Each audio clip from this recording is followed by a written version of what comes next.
I'm not leaving because I believe we can't win the election, but because I believe we can and will. And we need a fresh set of shoulders for that challenge. I know there will be much discussion in the aftermath of this decision as to what the so-called real reason was. I can tell you that what I'm sharing today is it.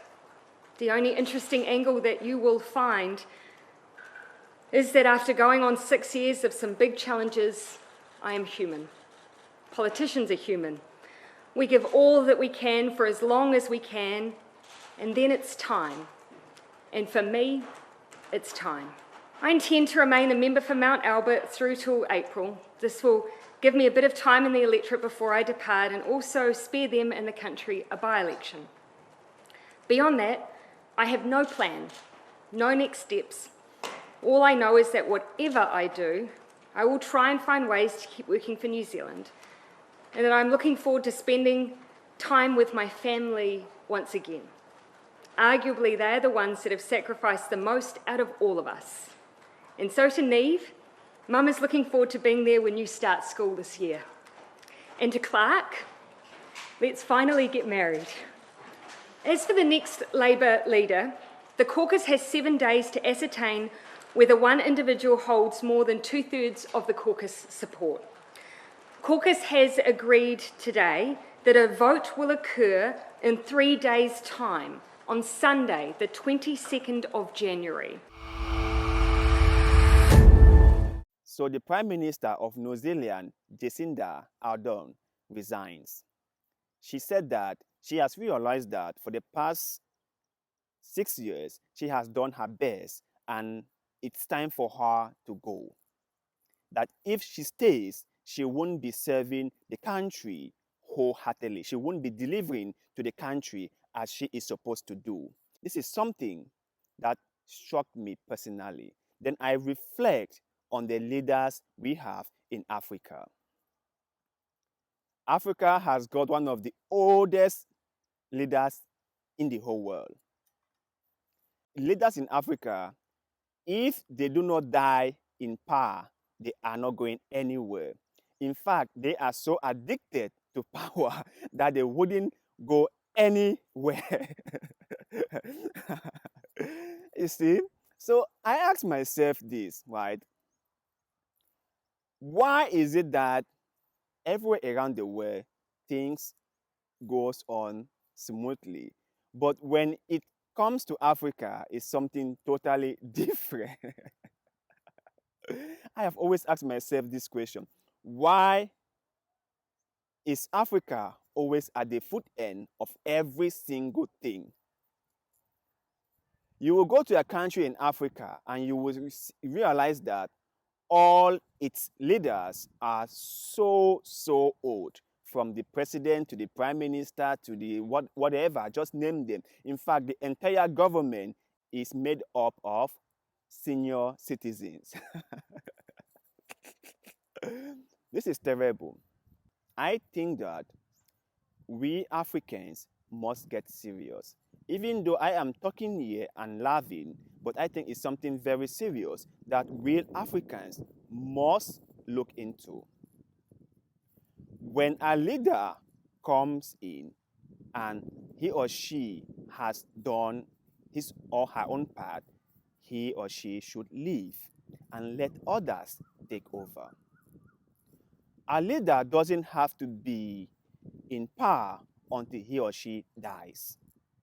There are many things for them to do when they retired. When you come in, do what you are supposed to do, play your part, and hand over the baton to the next person to continue. One of the reasons why Africa isn't going anywhere is because of its leadership. I have said it many times on this show that Africa has got very poor leadership. So poor. The leadership in Africa is super corrupt. The leadership in Africa is super slow. And you must remember one thing. When someone stays in a position for a very long time, that person is open to corruption and bribery and all sorts of negative things that comes with overstaying your time.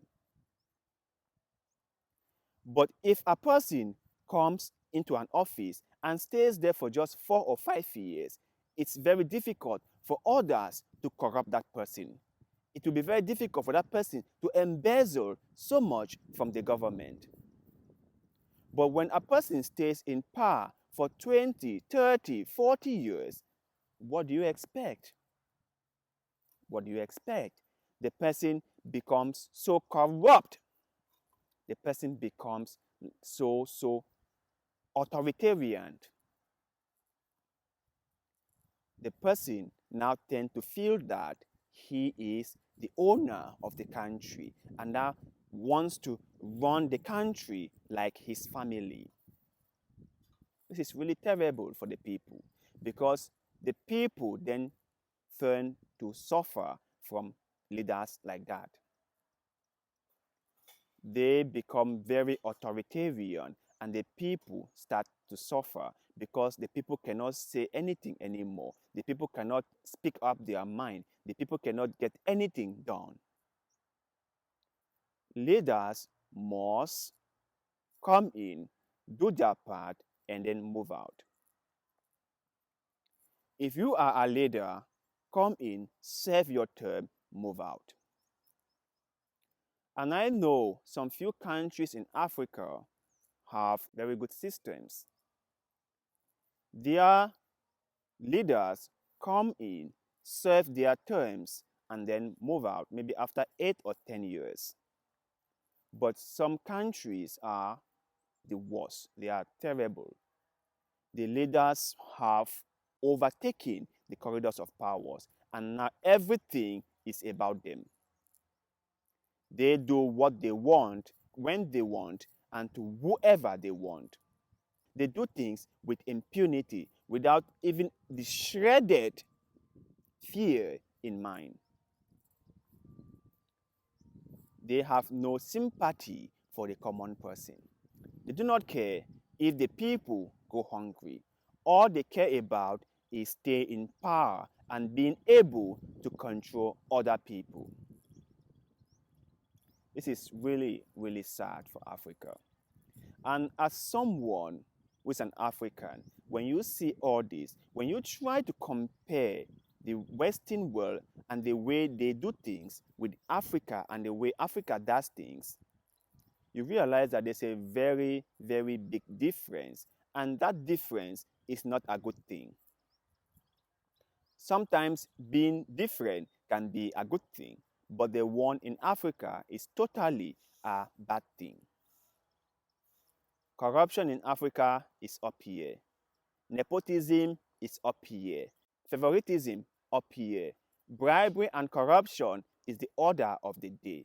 Embezzlement, don't even get me started. The common people are suffering. Why? The elites are living luxuriously, are stealing, are in power after 30, 40 years. They don't want to live. They don't have plans to live. And they don't even care what the people say. So to you, my brothers and sisters in Africa, what do you think about what the Prime Minister of New Zealand did? Do you think that African leaders should emulate something like this? And also, how long has your own leader been in power? Let us know in the comment section below, because like always, we love hearing what you have to say. And please do not forget to like this video, share this video, follow our Facebook page, and most importantly, subscribe to this YouTube channel, because little deeds of goodwill like the one you are doing just now help us a lot, and we shall forever be grateful to you. So thank you very much for doing just that. And like always, see you in the next one. Goodbye.